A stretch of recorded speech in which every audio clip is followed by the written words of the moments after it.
En esta parte de la diapositiva nos están mostrando cómo las aminoácido tRNA sintetasas identifican a un correspondiente RNA de transferencia. Entonces nos dicen que no hay reglas únicas.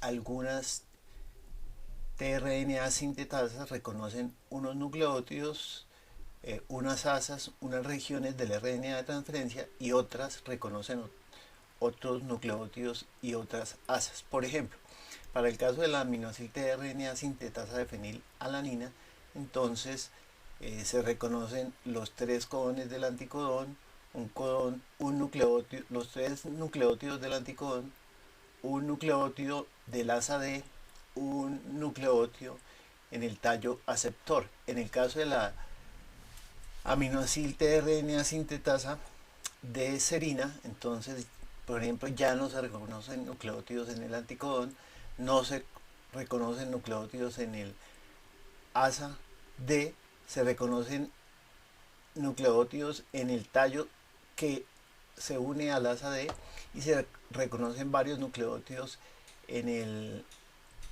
brazo aceptor. Es decir, los nucleótidos para reconocer estos dos RNAs son diferentes para las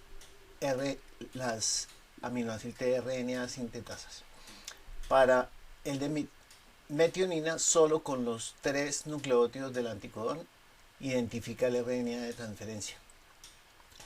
Para el caso, por ejemplo, del RNA de transferencia de alanina, entonces solo son importantes estos dos nucleótidos guanina y uracilo, una pareja que se forma en el tallo aceptor. Hasta tal punto que si se quitan la mayoría de los nucleótidos y se deja solo esta estructura, este oligonucleótido, como lo llaman aquí, esta estructura tan pequeña es reconocida por la aminoácido tRNA sintetasa de alanina. Entonces habíamos dicho que las aminoácido tRNA sintetasas eran monoméricas, como en este caso aquí solo hay un monómero. Este es la aminoácido tRNA sintetasa que está interactuando con esta molécula que sería el RNA de transferencia.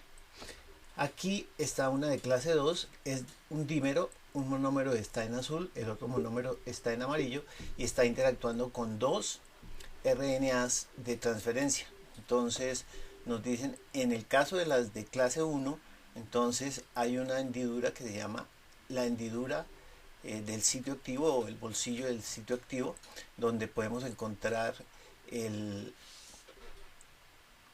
extremo 3' o brazo aceptor del RNA de transferencia, donde también se unen los sustratos de la enzima, que son el ATP y el aminoácido. El aminoácido está en un pliegue, hay un pliegue en el cual sirve para unir el aminoácido.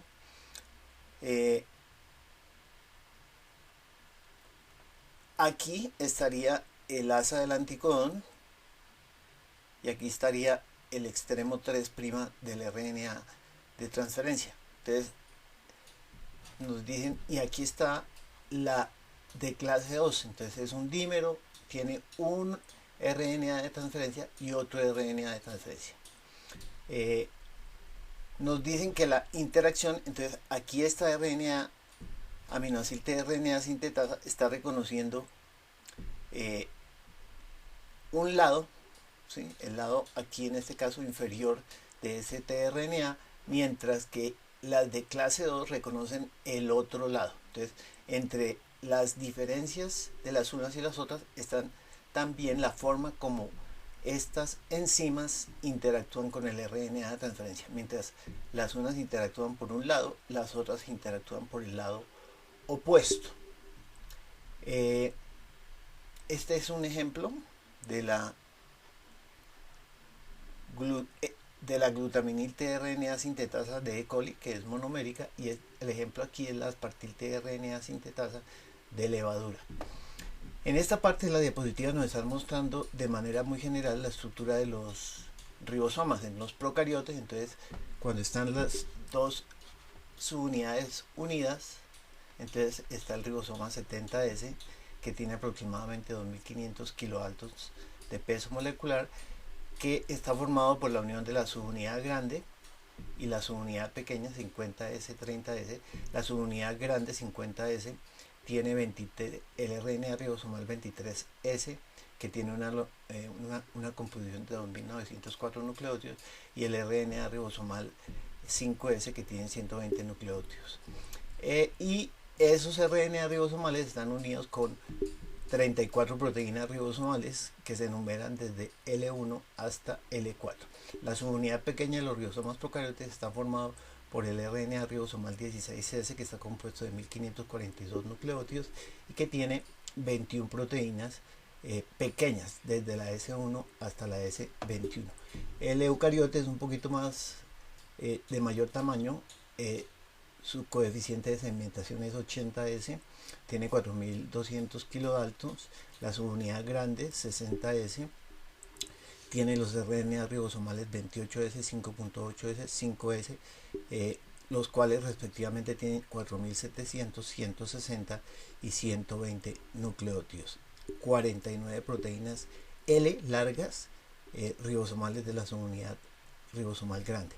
Y la subunidad pequeña, que es 40S, que tiene el RNA ribosomal 16S con 1900 nucleótidos, y este se une a 33 proteínas. En esta parte de la diapositiva, entonces hay una tabla donde nos muestran que además de esos, hay una serie de proteínas solubles que participan en el proceso, las cuales se dividen en unas proteínas que participan en la fase de iniciación de la síntesis, en la fase de elongación y en la fase de terminación. Entonces, los factores que participan en la iniciación se llaman IF, si son procariotes. Si son eucariotes, E minúscula de eucariote, IF, factor de iniciación, factor de iniciación, factor de iniciación, factor de iniciación. Si participan en la fase de elongación se llaman factor de elongación, EF, precedidos de una E minúscula si se trata de eucariote. Y la fase de terminación se denominan factores de liberación, RF, y están precedidos de una E minúscula si corresponden a eucariotes. Entonces, factores de iniciación, elongación y terminación. Hay algunos que cumplen funciones homólogas en procariotes y eucariotes. Aquí están en esta tabla.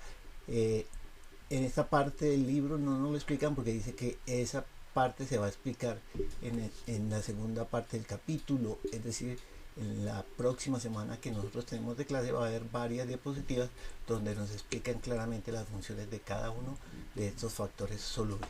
Y finalmente, entonces aquí nos dicen que nos muestran a manera de ejemplo un RNA ribosomal 16S de E. coli. Solamente nos muestran la estructura secundaria, entonces nos dicen que hay múltiples interacciones hélices, que en la estructura secundaria sería muy parecida a la estructura de los RNA de transferencia en forma de trébol, que no es la natural, que esta después se pliega y forma estructuras terciarias. Entonces nos dicen, hay muchas interacciones de Watson y Crick que están marcadas aquí con rayas. Lo que no es Watson y Crick está marcado con puntos o círculos de color rojo, negro u otro color. Y finalmente nos dicen que estos dominios interactúan para formar una estructura secundaria. Entonces con rayas nos muestran las interacciones que se dan, bien sea para formar interacciones de 3 nucleótidos o solo de 2 nucleótidos, interacciones que son necesarias para que esta estructura secundaria se pliegue en forma de estructura terciaria y sea funcional. Entonces, además de eso, entonces terminan diciéndonos que así como existe una estructura secundaria para el RNA ribosomal 16S, una estructura secundaria y terciaria muy parecida está para el resto de los RNAs ribosomales.